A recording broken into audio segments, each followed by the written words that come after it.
Sa paanan ng bundok makiling, may bulong na matagal nang umiikot, bulong na hindi guhit ng tao, kundi ng kagubatang matagal nang nagbabantay sa sarili nitong lihim. Sinasabi ng matatanda, bawat yapak na papalapit sa rurok nito ay sinusukat, bawat hininga ay pinakikinggan, at sa pagitan ng hamog at katahimikan, may presensya, isang tagapag-ingat, hindi nilalang sa karnet dugo, kundi ng kapangyarihang nag-uugat sa lupa. Marami na ang pumuslit sa gubat, ngunit hindi lahat ay nakababa, dahil sa tuktok ng makiling, may matang nakamasid, at kapag ikaw ay humamok sa kanyang teritoryo, ikaw ay hindi na basta bisita, ikaw ay hatol, asterisk. Diwatang bantay ng bundok makiling. Sa paanan ng bundok makiling, may maliit na baryo na kung tawagin ay San Roque, tahimik ang komunidad, ngunit mahigpit ang kanilang babala sa sinumang nagbabalak umakyat sa bundok, lalo na kapag dapit hapon. Ayon sa matatanda, hindi basta kabundukan ang makiling, may nagbabantay dito, isang diwata, maganda ngunit mapanganib, at hindi pumapayag na lapastanganin ang kanyang nasasakupan. Isang umaga, dumating sa baryo ang tatlong magkakaibigang sina Ruel, Liza, at Dario, mga estudyanteng galing Maynila, dala ang kagustuhang magsaliksik tungkol sa mga alamat ng bansa. Hindi sila naniniwala sa mga babala, itinuturing lamang na bahagi ng kulturang panrelihiyon ang lahat ng kwentong bayan. Pagdating nila sa baryo, sinalubong sila ng matandang si Aling Fidela, kilalang tagakwento ng mga kababalaghan sa lugar. Mas mahigit, nakikisuyo ako sa inyo, wika niya, kung aakyat man kayo sa makiling, igalang ninyo ang lahat, bawal pumutol ng halaman, bawal manghimasok sa batis, at higit sa lahat, bawal magbiro sa katahimikan ng gubat. Ngumiti lang si Ruel, research lang po, Nay, wala kaming balak manggulo. Nagtinginan sina Liza at Dario, ngunit halata sa mga mata ni Ruel ang hamon, isa siyang taong ayaw nagpapadala sa takot, lalo na kung kwento lamang ng matatanda ang pinagmumulan. Kinabukasan, bago sumikat ang araw, nagsimula silang akyatin ang landas paakyat ng makiling, malamig ang hangin, at tila walang kakaiba, may mga bulaklak na kulay puti at lilang nakahilera sa gilid ng daan, parang sinadyang ayusin ng isang kamay. Sa gitna ng pag-akyat, napansin ni Liza ang isang ukit sa malaking bato, hugis babae, nakataas ang mga braso, tila nagbabantay. Mas mahigit, siguro representasyon ng diwata, bulong niya, art lang yan ng mga hunters dati, sagot ni Ruel. Lumalim ang kanilang paglalakad, paliko-liko ang daan, at kahit maliwanag ang araw, may bahagyang dilim sa paligid dahil sa kapal ng mga punong nakaharang sa liwanag.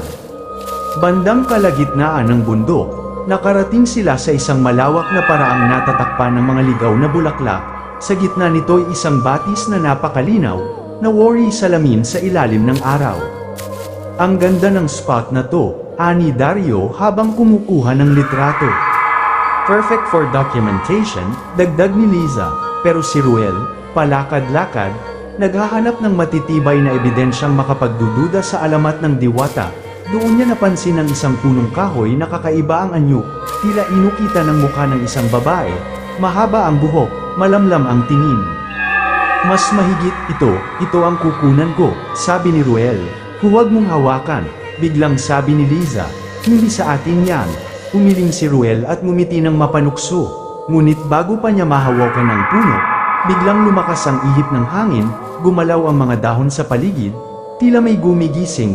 Guys, bulong ni Dario, naririnig niyo ba yun? Walang bumubulong, walang humuhuni, tahimik, ngunit ang katahimikan ay tila nagbabadya ng panunood.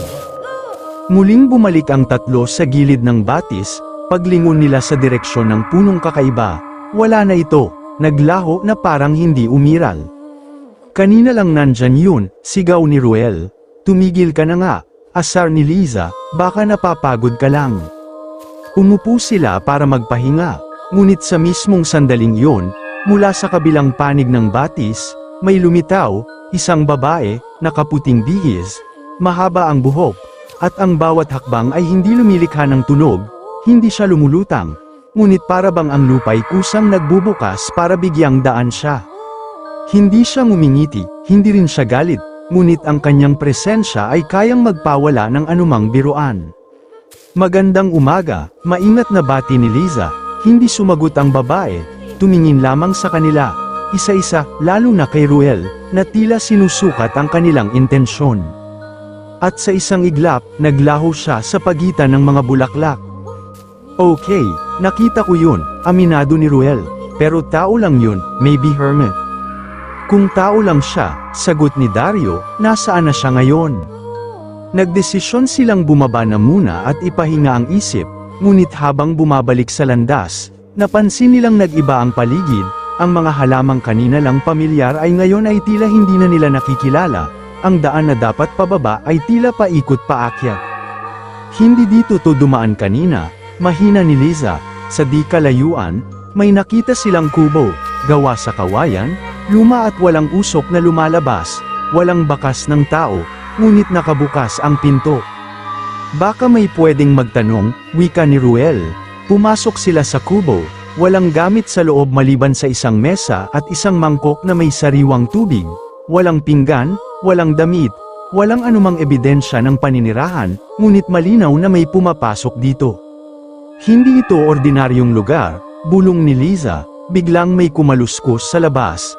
Hindi yabag ng hayop, sapagkat sobrang sobrang dahan-dahan, parang sinasadya para marinig. Lumabas na tayo, utos ni Dario. Paglabas nila, nakaharang sa landas ang isang sanga na may nakatuhog na 3 puting bulaklak, iisa para sa bawat isa sa kanila. Muling lumitaw ang babae, ngayon ay mas malapit, ang kanyang tingin ay malamig. Ngunit hindi baliw, nagsalita siya ng walang galit, ngunit puno ng kapangyarihan. Mas mahigit, ang bundok na ito ay hindi para sa paghahamon, ang pumapasok ng may pagduda, aalis ng may dalang tanikala. Namilog ang mga mata ni Liza, hindi kami nandito para man-ira. Mas mahigit, hindi ninyo kailangan ng salita, ang gubat, nakikinig, ang lupa, nakararamdam. Napaatras si Ruel, ngunit nanatiling nakaharap sa diwata. Mas mahigit, may pagkakataon pa kayo, bumaba, habang kaya pa ninyong malaman kung saan ang hagdan ng pag-uwi, at sa isang kisap mata, tila tinangay ng hangin, naglaho siyang muli, bumaba na tayo, mariing sabi ni Liza, ngunit paglingon nila sa dinaraanan, wala na, hindi daan, hindi landas, kundi isang makapal na pader ng mga punong gubat na hindi nila nakita kanina, walang sumisigaw, walang nagbubulong, ngunit maliwanag sa kanilang tatlo, hindi na sila umaakyat, hinahatak na sila ng bundok palalim. Hindi nagkamali ang pakiramdam ni Ruel, Liza, at Dario, ang bundok ay nagbago, ang daang pamilyar kanina ay ngayon hindi na makita, hindi ito ordinaryong pagkaligaw, tila may kamay na naglipat ng mga puno, naglipat ng mga bato, at binura ang daang kanilang dinaanan. Mas mahigit, imposible ito, sabi ni Ruel, pilit nangingibabaw ang katigasan ng ulo, hindi gumagalaw ang bundok. Hindi nga, sagot ni Liza, pero may nagdidikta rito, at hindi natin siya kayang labanan. Tahimik si Dario, hindi na siya kumukuhang litrato, ang kanyang kamera ay nakasabit lamang at hindi man lang niya ginagalaw. Sa malayo, may narinig silang kaluskos, hindi ito ihip ng hangin, hindi rin langgam o ibon, mabigat, pantay, at mabagal, para bang mababagsik na paang umuusad sa tuyong dahon. May hayop, bulong ni Dario, baka USA, ngunit nang lumitaw mula sa pagitan ng mga puno, hindi USA ang nakita nila, kundi isang kabayong kulay itim, mahaba ang pilik, at tila hindi kinakabahan sa presensya nila, wala itong sakay, walang renda, at walang bakas ng sugat, ngunit kakaiba, sapagkat ang mga mata nito ay hindi nakatingin sa kanila, kundi sa likuran nila, parang may bantay na hindi nila nakikita. Naglakad ito pahilaga, huminto, at tumingin sa kanila, tila inaanyayahan. Mas mahigit, gusto niya tayong sumunod, sabi ni Liza.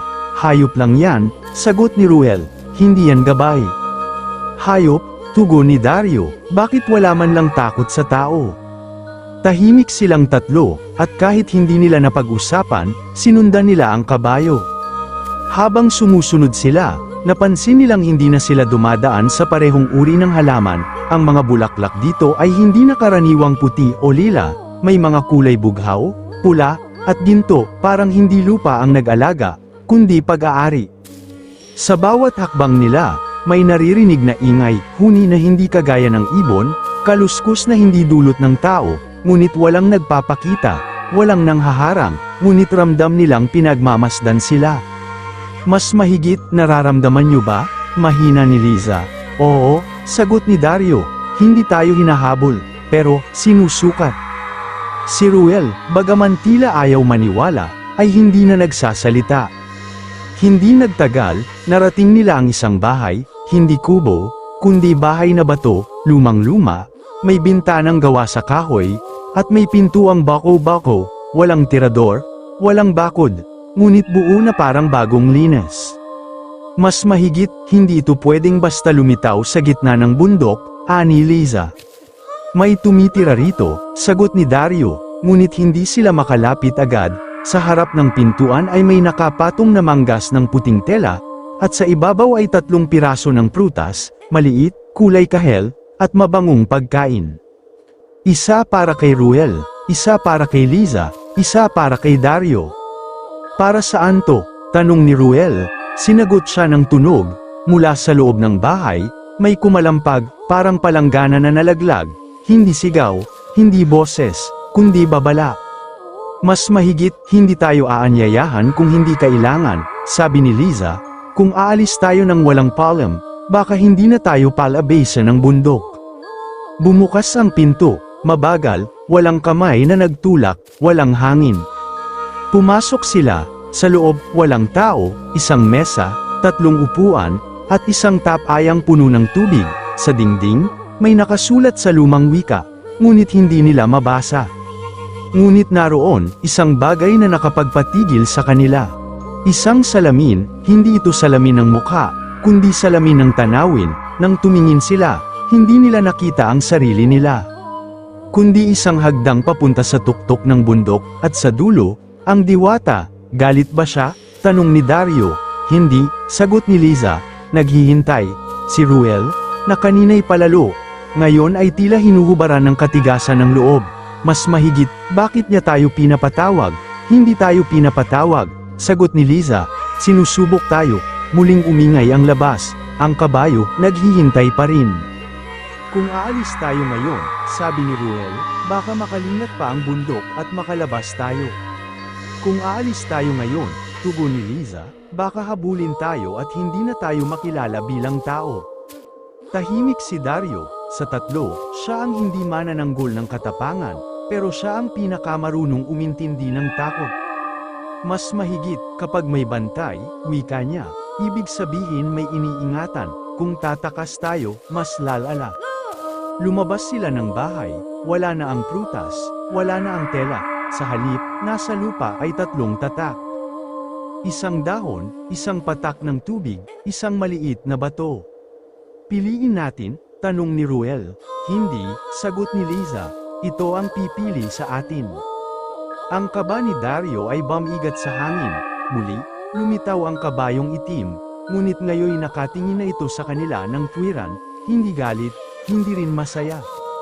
Tila sinasabi, kung pipili kayo, gawin niyo ng buong loob.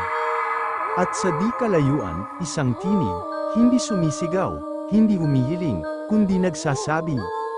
Mas mahigit, kung ang layon ay pag-unawa, lumapit, kung ang layon ay paghamon, bumaba. Ruel, sabi ni Liza, ano ba ang totoo mong pakay sa pag-akyat? Hindi agad sumagot si Ruel, noon lang niya hinawakan ang kamera sa kanyang leeg. Mas mahigit, akala ko, gusto ko lang patunayan na kathang-isip ang lahat, pero ngayon, gusto kong malaman kung bakit hindi tayo pinapalayas. Dario, mas mahigit, baka kasi, hindi tayo kaaway, hindi pa sila lumalakad, ngunit naramdaman nila, hindi na sila basta bisita, sila ay susuriin, ang hangin ay hindi na malamig, ang lupa ay hindi na tahimik, at sa unang pagkakataon, hindi si Liza ang natakot, si Ruel ang nanguna sa pagsunod. Hindi nila tiyak kung saan haantong ang bagong landas, ngunit malinaw sa kanilang 3, hindi ito daan ng pagsuko, kundi ng pagsubok. Nauna si Ruel, bitbit ang kanyang kamera, ngunit ngayon, hindi na bilang sandata ng pagdududa, kundi tanong ng isang taong handang makinig. Sumunod sina Liza at Dario, ang kabayong itim ay muling kumilos, dahan-daang lumakad sa unahan, hindi tumatakbo, hindi nang uuna, parang titig na nagsasabing, dito kayo dapat. Sa ilang metro mula sa bahay na bato, naroon ang 3 tatak na nakita nila kanina, ngunit ngayon nakaukit na sa lupa, mas malalim, parang isinulat ng mismong ugat ng bundok. Dahon, tubig, bato, 3 landas, bulong ni Liza, 3 pagsubok. 3 rin tayo, sabi ni Dario, tumingin si Ruel, huminga ng malalim, kung susubok tayo, walang balikan, pipili tayo, tatapusin natin. Mas mahigit kapag may bantay, wika ni Liza, siguradong may tanong. At parang tugon sa kanyang sinabi, may umalingaw-ngaw sa hangin, hindi sigaw, hindi wika ng tao, kundi utos ng kalikasan. Mas mahigit kung ang layon ay makaalam, matuto, kung ang layon ay magbago, magtiis. Pipili tayo ng paisa-isa, sabi ni Ruel, at walang sisihan. Lumapit siya sa batong may tatak ng dahon, hinaplos niya ang lupa, ako rito. Bakit dahon? Tanong ni Liza, ang dahon, laging bumabagsak, sagot ni Ruel, gusto kong malaman kung paano mananatili kahit bumabagsak. Tahimik si Liza, lumapit siya sa tatak ng tubig, dito ako. Bilang ni Dario, tubig, kaya mo yan? Tubig ang naghuhugas ng sugat, wika ni Liza, kung may galit sa atin ang bundok, kailangan kong tanggapin muna bago ko maunawaan. Naiwan si Dario sa harap ng bato, hindi siya tumutol. Ang bato ay tahimik, sabi niya, at ako, sanay akong manahimik kahit natatakot. Hindi nila napansin kung paano, ngunit nang sabay silang tumingin sa paligid, wala na ang kabayo, wala na ang bahay na bato, wala na rin ang isa't isa. Bawat isa'y nakatayo na sa magkakaibang bahagi ng bundok. Walang palm, walang hudyat, nagsimula na ang pagsubok. Nagising si Ruel sa gitna ng kagubatan na hindi niya kilala, walang landas, walang bakas ng tao, tanging mga puno, bulaklak, at dahon, bumabagsak sa bawat ihip ng hangin. Mas mahigit, kung sinusubok ako, ano ang tanong, habang naglalakad, napansin niyang bawat dahon na nalalaglag ay hindi natutuyo, hindi namumula, hindi namimilog, lahat ay nananatiling lantian, kahit nasa lupa. Buhay pa sila, bulong niya, sa dulo ng daan, may isang malaking puno, hindi karaniwan, ugat pa lamang nito, kayang lamunin ng 3 tao, ang mga sangay nagliliwanag sa liwanag ng araw, at sa paanan nito, may nakaukit na mensahe, mas mahigit ang bumibitaw ng hindi natututo, nawawala, ang bumibitaw ng nakikinig, nagiging bahagi, umupo si Ruel, ngayon lang niya inalis ang kanyang kamera sa leeg. Akala ko'y kukunan kita para patunayan kung totoo ka. Pero, baka ako ang pinapapatunayan mo. Sa unang pagkakataon, iniwan niya ang kamera sa lupa. At sa pagmulat niya, wala na ang higanteng puno, ngunit nasa kanyang palad, may bagong dahon, hindi nalalanta. Si Liza ay napunta sa isang parang na may batis sa gitna, malamig ang simoy, ngunit hindi nakapagpapahinga. Ang tubig ay hindi umaagos patimog o pahilaga, umiikot lang, paikot-ikot sa isang bilog. Lumuhad siya, sinubukang damhin, ngunit nang ibaba niya ang mga kamay, umikot ang tubig, parang umiwas. Mas mahigit, ayaw mo akong hawakan, muling subok, umiwas muli. May tunog, hindi salita, kundi pintig, mas mahigit, ang hindi marunong tumanggap, hindi makararating. Naramdaman niya, hindi galit ng bundok, kundi bigat ng paghusga. Nagsalita si Liza, hindi sa bundok, kundi sa sarili. Mas mahigit, kung kasalanan naming pumasok dito, patawarin mo kami. Hindi kami nanghahamon, gusto naming makaunawa. At sa kanya hinayaan ang luha na pamatak sa tubig. At nang unti-unting bumagsak ang luha, tinanggap ng batis. Umikot, huminto, kumalma, nang tumingala siya, may dalesdis na daan na biglang lumitaw. Si Dario ay nagising sa gitna ng talahiban, sa harap ng isang batong dambuhala, mainit, mabigat sa tingin, at walang daan palabas. Mas mahigit, tahimik, bulong niya, pero, hindi nangangahulugang walang tanong. Umupo siya sa tabi ng bato, walang senyales, walang pagbabago. Lumipas ang oras, di niya alam, hanggang sa mawala ang araw, at dumilim ang paligid. Takot, oo, pero umusal siya, mas mahigit, kung kailangan kong mananatili ako. Kung kailangan kong umalis, sabihin mo lang, sa dilim, naramdaman niya, hindi paggalaw ng bato, kundi bigat ng mismong katahimikan. Hindi lahat ng tanong ay sinasagot, may tanong na tinatanggap lamang. At kinaumagahan, wala na ang dambuhalang bato. Sa halip, nasa harap niya ang isang landas, at sa bulsa niya, isang munting batong kulay abo. Unti-unting nagtagpo ang tatlong landas. Sa isang bukas na luntiang bahagi ng bundok, muling nagkita sina Ruel, Liza, at Dario, walang salita. Ngunit bawat isa ay may dala, si Ruel, dahon, si Liza, patak ng tubig sa palad, si Dario, bato. Sa gitna nila, isang bagong landas, paakyat, hindi tinatahak ng tao, at doon, sa dulo, ang diwata. Hindi siya lumalakad, hindi siya lumalapit, naghihintay lamang, at sa katahimikan ng bundok, doon nila naunawaan, hindi sila pinapasok, sila'y tinatanggap. Mula sa pagsasanib ng kanilang tatlong landas, dahan-daang umahan sina Ruel, Liza, at Dario. Worry, hindi na ang paahon ng bundok ang kanilang inaakyat, kundi ang rurok ng sariling loob. Tahimik ang hangin, ngunit walang bigat, wala ring pangamba. Sa bawat hakbang, ramdam nilang may matang nakatingin, hindi upang husgahan, kundi upang timbangin. Sa tuktok ng nilalakaran nilang damuhan, doon nila nakita, hindi isang palasyo, hindi isang bato, kundi isang malawak na lupang tila altar ng kalikasan. Sa gitna nito, nakatayo ang isang figurang hindi maipaliwanag ang anyo, marikit, payapa, ngunit matatag, siya ang bantay. Hindi siya lumilipad, hindi naglalaho, hindi kumikilos na parang mahika, nakatindig lamang, tulad ng puno na laging naroon bago pa man dumating ang tao. Tumigil ang tatlo, walang salita. Si Ruel, ang unang humakbang, ay yumuko. Sumunod si Liza, pinigilan ang sarili na magsalita. Si Dario, bagamat nanlalamig ang palad, ay nanatiling nakadipa ang kamay. Ang diwata ay hindi ngumiwining umiti, ngunit ang paligid ay tila kumalma. Ruel ang unang lumapit. Kinuha niya ang luntiang dahon na kanina'y iniingatan sa kanyang palad. Hindi ito kulubot, hindi nalagas, parang kakaalis lang sa sanga. Mas mahigit, pumasok ako dito para patunayan kung ano ang totoo, wika niya. Pero umuwi akong tinanong kung sino ako kapag wala akong pinapatunayan. Inilapag niya ang dahon sa lupa, walang tugon, ngunit ang damo sa paligid ay tila tumuwid. Liza ang sumunod, dala niya ang patak ng tubig sa kanyang mga daliri, unti-unti nang natutuyo, ngunit naroon pa rin ang lamig. Mas mahigit, akala ko'y bundok ang dapat intindihin, sabi niya. Hindi pala, kundi ang sarili kong pagtanggap. Nang pamatak ang huling hibla ng tubig sa lupa, sumangga ang hamog sa paligid, parang buntong hininga.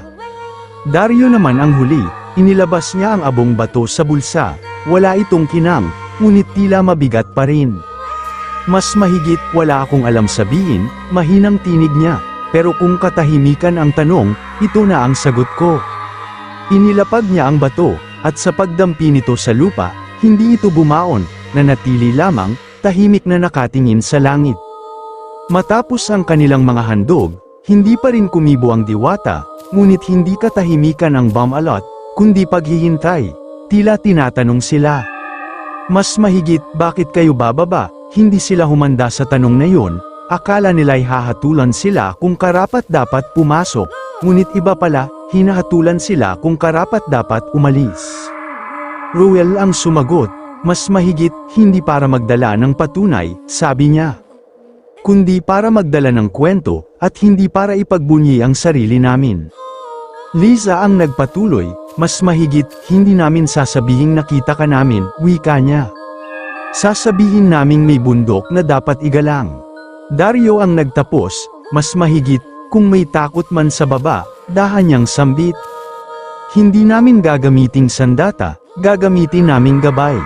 Hindi umangat ang diwata, hindi nagbago ng anyo, ngunit may biglang pangyayaring hindi nila inasahan, tumikim ang lupa, hindi bilang babala, kundi bilang pagsang-ayon, ang damo ay kumislot, ang hangin ay umiikot, at ang mismong lupa sa kanilang harap ay bumuo ng 3 bagong landas na paibaba. Walang tinig, walang koro ng ibinigay, wala ring basbas, ngunit malinaw ang hatol. Mas mahigit ang nakarating ay hindi panauhin, ang lalabas ay tagapag-ingat. Nag-angat ng mukha ang diwata, hindi sa kanila, kundi sa papalubog na araw, at sa sandaling iyon, naglaho siya, hindi sa bugso ng liwanag, hindi sa pagsiklab ng hangin, kundi tulad ng pag-iwan ng ulap matapos ang ulan. Muling nagkaroon ng 3, hindi bilang nagwagi, hindi bilang nag-alinlangan, kundi bilang mga taong nagdaan. Tahimik silang bumaba, walang nagtatanong kung tama ba ang gagawin, walang nangangakong babalik. Pagdating sa paanan, naroon muli ang luma nilang sasakyan, parang hindi ito nawala, nandoon pa rin ang mga gamit, nandoon ang mga bakas na iniwan nila, ngunit sila, hindi na ang parehong umakyat. Sumakay sina Ruel, Liza, at Dario, walang salita sa una, hanggang sa biglang magsalita si Liza, mas mahigit, pag-uwi, ano sasabihin natin? Tumawa si Ruel, payapa. Wala tayong dapat sabihin, napahawak sa bulsa si Dario, naroon pa rin ang abong bato. Mas mahigit, pero may dapat tayong ituro, aniya, na may mga lugar na hindi hinahanap para makita. Kundi pinapakinggan para hindi mawala. Pag-alis nila, sumulyap si Ruel sa salamin, wala siyang hinanap, wala rin siyang inaasahan, ngunit sa pinakatuktok ng bundok, sa pagitan ng ulap at araw, may tila figurang nakatigil. Hindi ito nagpaalam, hindi rin nagbanta, bantay lang, sa kanilang pagbalik sa mundo ng kalsada, ingay, at kwento, dala nila ay hindi kababalaghan, hindi katatakutan, kundi paalala, mas mahigit hindi lahat ng kabundukan ay sinasalakay, may kabundukang dapat sinasangguni, at kung sakaling may darating na iba, na tulad nila, may tanong, may pagdududa, may lakas ng loob, handa na silang sumagot, hindi bilang saksi, kundi bilang tagapagbantay.